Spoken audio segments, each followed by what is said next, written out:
लाखात एक आमचा दादा या मालिकेच्या उद्याच्या भागामध्ये आपल्याला असं बघायला मिळत आहे की तेजू म्हणते तुळजाला, मी जर आज लग्न नाही केलं तर पुढचे अनेक वर्ष मी या घरचं सुख हिरावून घेईन.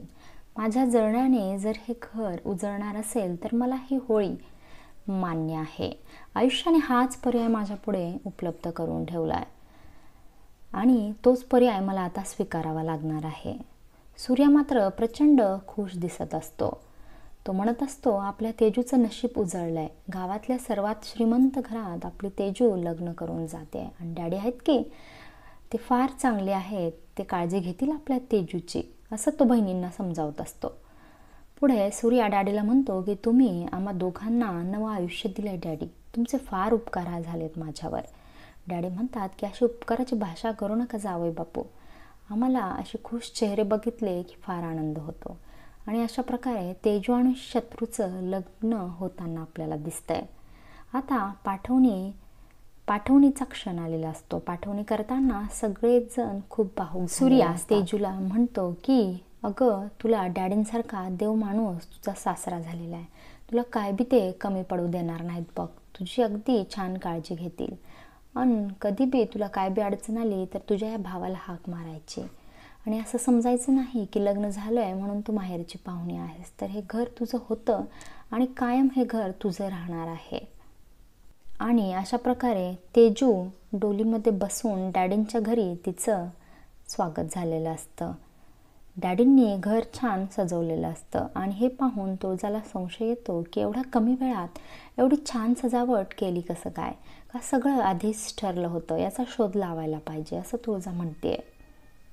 इकडे तेजू माप ओलांडून आत येणार तेवढ्यात डॅडी तिथं म्हणतात की या घरचा उंबरा ओलांडताय तर एक छानसा उखाणा घ्या सुनबाई, तुम्ही आता या घरची लक्ष्मी आहात.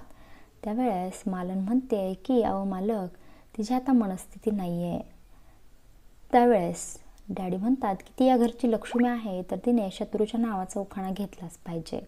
सूर्या म्हणल्यावर तेजू लगेच नाव घेते. पंचक्रोशीत आहे निंबाळकरांचा गाजावाजा, शत्रुघ्नरावांचं नाव घेते.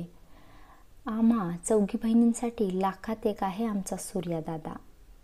सूर्या आता हात जोडून डॅडींना म्हणतो की तेजू आता तुमची सून झालेली आहे, काय चुकलं माकलं तर समजून घ्या डॅडी तिला. तुम्ही जसं मला जीव लावता तसाच माझ्या तेजूला पण लावा. पुढे डॅडी म्हणतात की अहो जावई बापू, तेजूसारखी गोड मुलगी आम्हाला सून म्हणून मिळणं हे आमचं भाग्यच आहे आणि आता आमची ती सून नाही, आमची लेकच झाली आता ती आणि आमचे चिरंजीव पण राणीसारखं ठेवतील तिला या घरामध्ये, काय बी कमी पडू देणार नाही. सूर्या तेजूला म्हणतो की तू ह्या घराला मंदिर समज, इथं माझा देव राहतोय आणि सुखाने संसार कर बाळा. पुढे तो शत्रुघ्नला म्हणतो की शत्रुघ्नराव माझ्या बहिणीची नीट काळजी घ्या.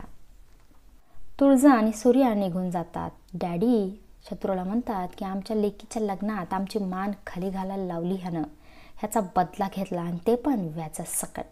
हो, पण आमचा बदला अजून पुरा झालेला नाही, आमचं मन अजून शांत झालेलं नाही.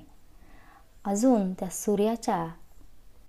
सूर्याच्या सगळ्या नाड्या तुमच्या हातात दिल्यात चिरंजीव आम्ही. अशा काही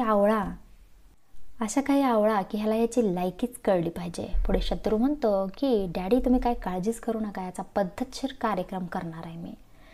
ह्याला असा पायाखाली चिरडणार आहे, असा पायाखाली चिरडीन ना की नावाचा शत्रुघ्न जालिंदर निंबाळकर नाही मी.